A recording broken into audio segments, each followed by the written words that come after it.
I didn't believe in God until my dying patient said something I can't explain. Her name was Delilah Frost, and she was 87 years old with stage 4 pancreatic cancer. I'd been her hospice nurse for 3 weeks, watching her body shut down organ by organ, listening to her labored breathing echo through the small room that smelled like antiseptic and decay.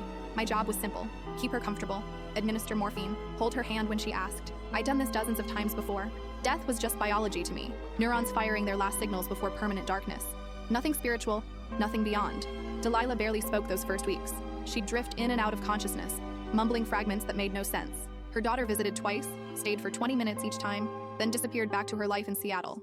I was the one who bathed Delilah's frail body, changed her sheets, and sat with her during the long nights when dying people become most afraid. On a Tuesday morning, her vitals crashed. Her breathing became wet and shallow. I called her daughter, who said she'd try to catch a flight but had an important presentation. I told Delilah her daughter was coming, though we both knew it was a lie. Around 2 RPM, Delilah's eyes snapped open, suddenly clear and focused in a way I hadn't seen before. She grabbed my wrist with surprising strength. "Raven," she whispered, using my name for the first time. "Your sister is waiting for you." I froze. I'd never mentioned my sister. Never told anyone at work about Violet, who died in a car accident when I was 16. We'd been inseparable. Her death had hollowed me out, turned me cold and practical. If there was a God, he'd let a drunk driver kill a 14-year-old girl while she walked home from volleyball practice. "I don't have a sister," I managed to say. Delilah smiled weakly. "She says you still wear her bracelet, the purple one with the silver charms. She says you blame yourself, but it wasn't your fault. You couldn't have known." My blood went cold. I glanced at my wrist where Violet's bracelet hung, hidden under my sleeve. No one knew about it. No one knew I'd asked her to walk instead of getting a ride with Mom because I wanted to finish my video game. No one knew I'd carried that guilt for 12 years. "She says she forgives you," Delilah continued, her voice fading. "She says she's been with you the whole time. During nursing school when you almost quit. During your dad's funeral.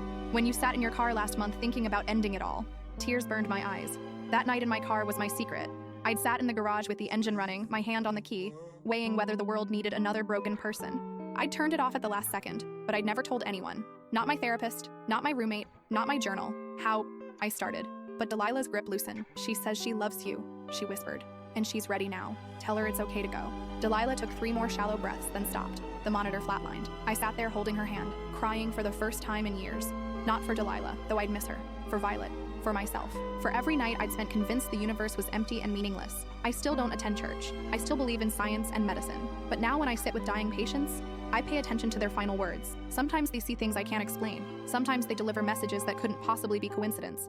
Last week, a new patient arrived. Terminal lung cancer, 2 weeks left. When I introduced myself, she looked at me and smiled. "Violet says hello," she said softly. "She wants you to know she's proud of you." I'm not sure what I believe anymore. Maybe death isn't the end. Maybe love transcends biology.